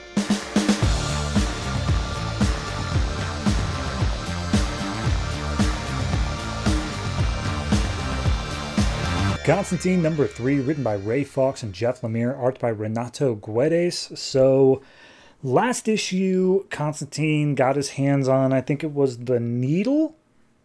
I think? Yes? Maybe? I don't know. One of the pieces of this magic compass thing that will lead to all of the magical stuff in the world. And Mr. Ian Sargon set up a trap room when he gets back to London, and basically, we see him landing in London, and he's like, yeah, nah, I think I'm pretty smart. I think I'm smarter than your average bear, but I got back here, and immediately I was knocked on my ass. And it turns out that this curse was a lot of things, but first and foremost, Constantine is deathly ill as soon as he stepped foot in London. So he steps out, and he meets up with a old friend, I guess, named Jules, and she's like, hey, I'm here to help you figure out what's up. And he gets in the car, kisses her, and she's like, no, none of that. I got a family now. Like, we're just friends. And he's like, oh, yeah, sure. So how is the family? She's like, yeah, no small talk either. So tell me about what we're doing. So he thinks he knows where the lens is, the final item, and starts making his way through London. She's driving, and this car has been certified curse-proof. However, that doesn't mean that things can't happen around it. So, like, they're passing through an intersection, and all the lights turn green, so they're almost smashed between a bunch of cars. A bunch of windows start falling out of buildings as they pass by.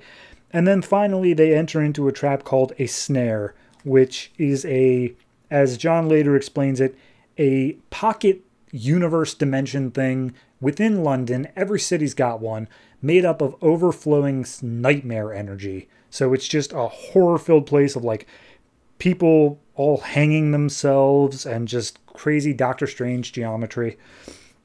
And he's like, okay, here's the thing. I know where we are in a general sense, and these sort of places are like maze. There's always an entrance and there's always an exit. So all we got to do is just find the exit. And as he's trying to find the exit, he's stopped by this big beast called the Riddling Butcher. And he's like, the only way out is death. You got to kill yourself. That's it. That's the only way. For 40 years, I've guarded this place, and everyone's got to hang themselves. So here's your rope. Go ahead and hang yourself. And John's like, oh, well, when you put it that way, he starts to put on the noose. And Jules is like, dude, seriously? And he's like, no, not seriously. Okay, here's the thing. Riddling Butcher, I'm guessing you're not here voluntarily because this place kind of sucks. And also, I know because of whatever that the exit happens to be down your open neck hole because his head is also removed. Oh, and by the way, he's like about to torture Jules at this point. And Constantine puts out like, here's the thing. I bet that I can get you a deal. We're going to go out the exit. You're going to let us do that. And in return, you're going to get something. And he's like, I'm listening. So they made a deal off panel. We'll get to it. They make their way to a glasses shop. And this is where Jules calls it off. Just being like, hey, you good? You made it? You got where you need to go? Awesome. I'm out. Have fun. And he's like, yeah, no, all good. Say hi to the family. So as soon as he steps in, he's immediately caught in a circle trap by, I just said the name. I can't even remember. Sargon. That was it. And she's like, seriously? You managed to escape the Riddling Butcher and like the snare that my father set up? And you got caught in a circle trap? You suck, Constantine. And he's like, yeah, okay, whatever. So anyway, they arrive at this place, and Mystery and them have this random guy here who's just freaking out. And they're like, all right, so we've been torturing him and like probing his mind. He doesn't seem to know where the lens is. So why do you need him? And just like, oh, well, he knows where the lens is, but like he doesn't know where the lens is. And they're like, John, I'm so sick of this. Can you just give us a straight answer for once? And he's like, yeah, okay. Here's the thing. And, you know, there's a bit of like threatening in between here, but it doesn't really matter. Basically, he lays out the thing of this guy is Philip Croydon, and the item you're looking for is Croydon's compass. He is the son of the guy who made it. And as such, he knows where the lens is.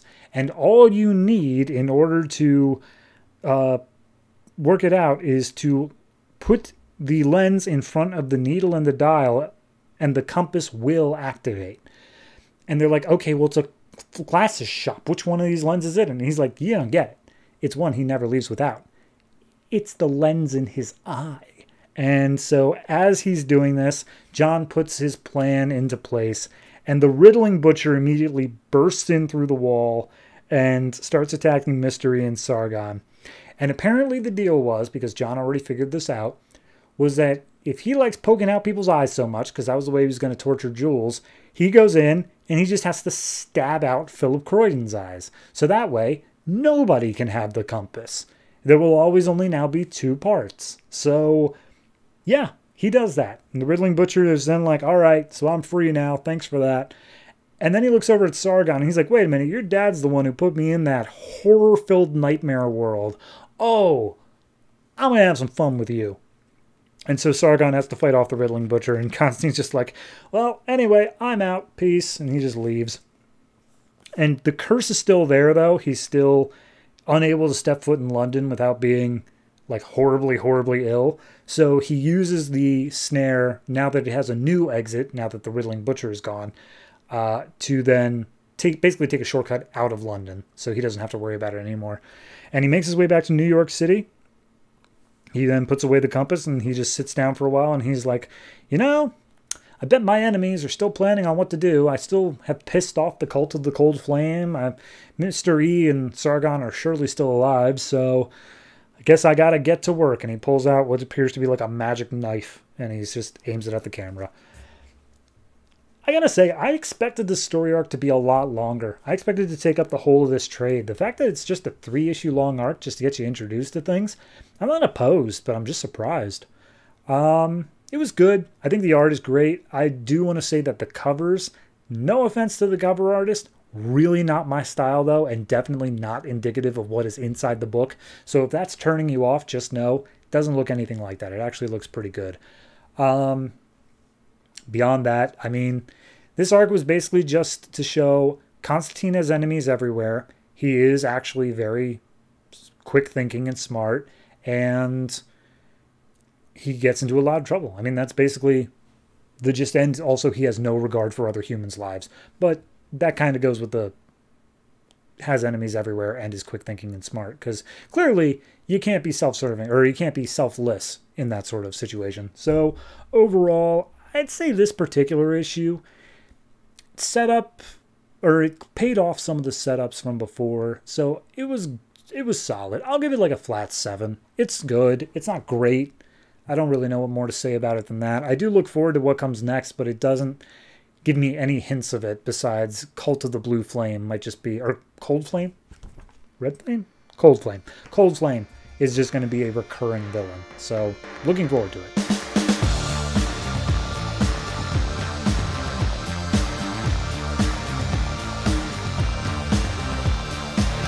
Demon Knights number 20, written by Robert Venditti, art by Chad Hardin. So last issue, we kind of wrapped up the whole vampires attacking Themyscira thing, and we're now moving on to the Amazons know where the Holy Grail is. That's the word. So we see a nightmare from Sir Euston. They wake up and they're, imagining them being bit again. Turns out their fever is like not quite breaking. They're still very ill, and Exoristos is watching over them. Hippolyta steps in and is like, hey, yeah, no, they're great. They're super cool. Actually, they keep on using she. They keep on referring to them as a her. And it feels like kind of a step back. I know this may just be 10 years down the road, things have changed sort of thing, but like, it feels weird that they established in this book prior that they are a they, and now we're going she. But regardless, Exoristos is like, Euston's the best. Euston ain't going to quit for nothing. And Hippolyta basically says, yeah, look, Exoristos, here's the thing. You have been punished enough. You can come back home. You've done enough. Come back with your sisters. And Exoristos is like, I'd love to, but I don't really fit in here. So I'm going to stay out there and work with them. And Hippolyta's like, all right, well, that's disappointing, but yeah, all right, good enough. Come meet your friends in the library. So then we go to the library, and everyone's just looking for the book that details where the Holy Grail is. And the librarian gets it down. And Vandal Savage is immediately like, hey, this library, it's got a lot of books. I heard about one book from the East called the Kama something. I'd like to read it.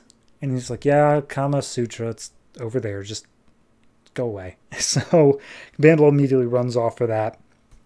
And they say, like, hey, how do you guys even have so many books when nobody's left the island? It's like, no, we're not allowed to not leave the island. We leave the island 3 times every 100 years just to, like, catch up on the world and know about the stuff going on, which I don't feel like is a thing. I feel like that's kind of cheapening the fact of Wonder Woman's, like, experiencing the world of man, and then she's the only one who left, and Exoristos is banished, but apparently people can just leave every 33 years. I don't know. It's weird to me. But regardless, one of them caught up with a merchant vessel, and there was a guy there who wanted to find the Holy Grail, and he was just describing his want for that and how he's tracked it down. And Sir Euston comes in and just be like, hey, I want to be a part of this. And he's like, okay, but you're like deathly ill. Are you sure you're good? And he's like, yep, I'm good. So they had the coordinates written down in the book because he was really taken by the Amazonian and wanted her to share in all of the treasure hunting and whatnot. And so they mark it down on the map, and they're like, it's right there in the middle of the ocean. I'm like, okay, well, there's nothing there. There's no island. It's just like, yeah, there's no island on any map where we are now. Just because it's not on a map doesn't mean it ain't there. And Sir Euston freaks out like, this is it. This is where I feel it. I feel it in my bones. Also, I feel sick, but I feel it in my bones. We're going to go there, and we're going to do it. So a few days pass. They all get on a ship. Horse is like, please, for the love of it, just let me stay here. It's all these beautiful women horses. Let me stay here. And Horse Lady's like, no. You know the rules. You got to come with me. And Hippolyta tries to convince Exoristos to stay. And she's like, no, I may come back one day. And she's like, well, you will certainly be welcome. And Vandal overhears this being like, oh, well, if that's the case, I'll be back too. And Hippolyta's just like, if you show up, we're cutting off your face. And he's like, well, then I'm definitely coming back. So then he sees Jason Blood on the boat, and he's like, hey, we are cool, right? Like, bygones, what's a couple 100 years between immortals? And he's like, yeah, nah, we're cool. And as soon as he's out of eyes or earshot, he just tells Xanadu, like, oh, I'm going to keep an eye on him. He's an ass. I hate him. I don't want to, he sucks. So Xanadu uses some magic to speed up their trip. It's just 2 days at sea. And as they are finally approaching the point where they need to go in the Mediterranean, they come across this ship graveyard, all these broken up ships. And they're like, oh, okay, maybe we should go around. And Xanadu's like, no, hold on, I'm sensing a magic thing. And she undoes this hidden spell that shows a whole bunch of rocks and caves and stuff, and a beach that they can land on.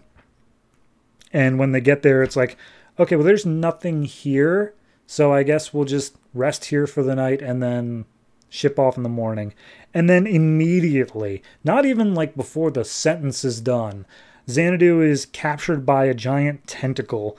And I gotta say, there's a panel, she screams out for Jason, and then there's a panel of all the demon knights looking at her being abducted, and everyone looks so bored, except for Jason, who is screaming his goddamn lungs out.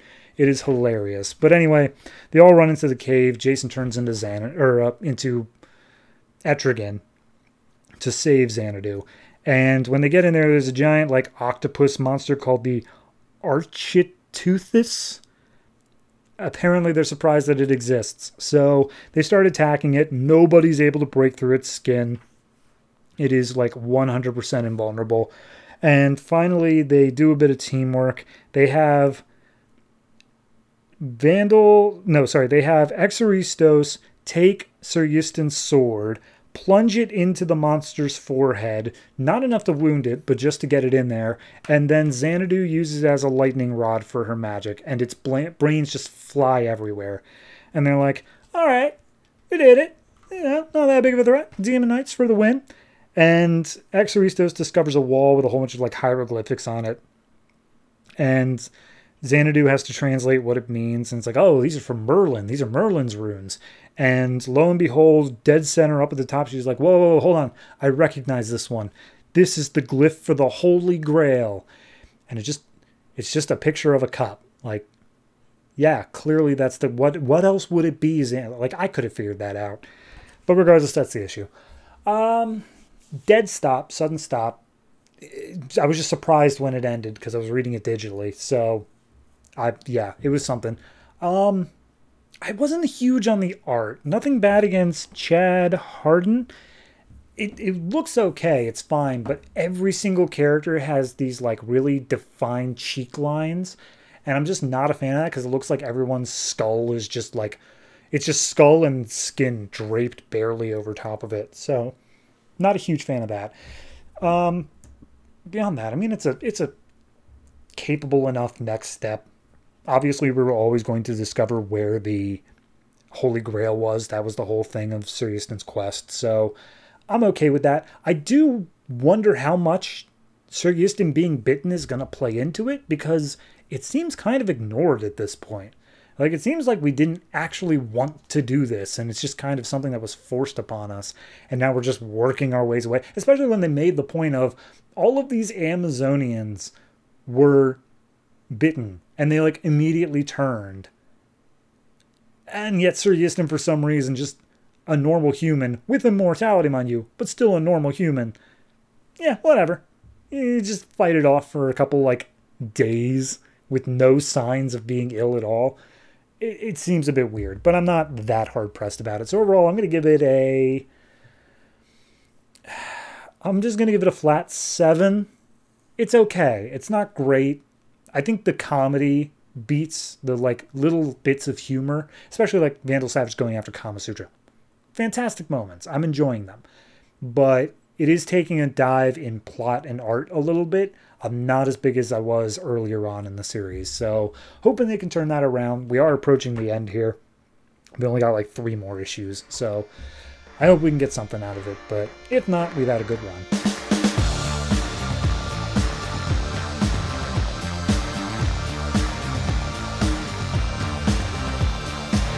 And that's it. That's all the comics came out from DC Comics this May 8th, 2013. And next week, I'm looking pretty good.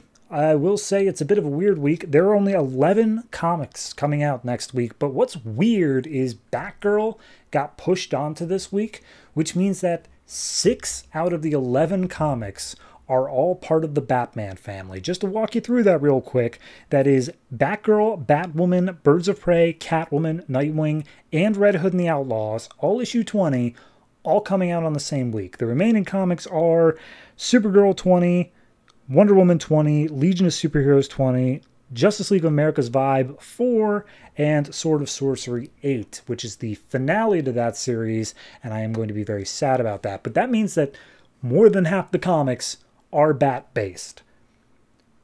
This is unheard of. Like, I named episode, I think, 3 of this show Gotham because it was this week where there was Batwoman through Red Hood and the Outlaws, and I thought, like, boy, surely this is the most amount of Bat books we'll have in any given week.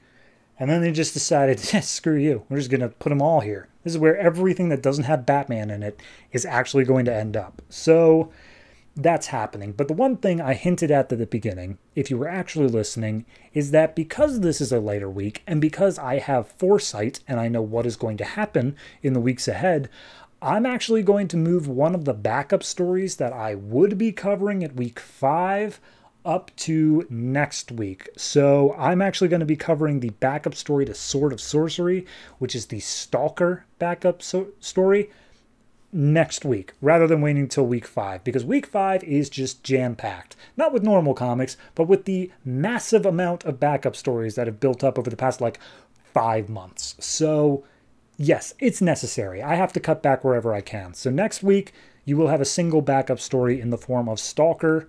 Enjoy it or don't, it doesn't matter to me. But anyway, that is the show. Let me go ahead and do the contractual stuff. Hey, do you have any thoughts on what I just said? Keep them to yourself, or don't. And if you choose don't, go ahead and say them on Discord, or Twitter, or Reddit, or Patreon, because Patreon's a nice place that I have words about in a second. All those links are in the description or on screen. But for Patreon, did you know that there is an exclusive super executive tier now for the really high rollers who want to show off their worth? Yeah. For all of the other shows in the Mild Fuzz Network, all that means is adding a little extra screen that takes 15 seconds to edit. But for me, because my entire layout is so meticulously planned on video, it means that I had to go in and edit Photoshop files for 30 minutes until I managed to get everything all lined up. So I hope you're happy, you capitalist swine, for paying for my services for something I don't even get paid for. I'm sure someone will love it, but it won't be me. Kind of lost my train of thought there. Right, comics. So anyway, thank you very much for watching, listening, however it is you consume this podcast. Be sure to like it, subscribe it, do whatever the hell you want. And as always, if it ain't broke, don't fix it.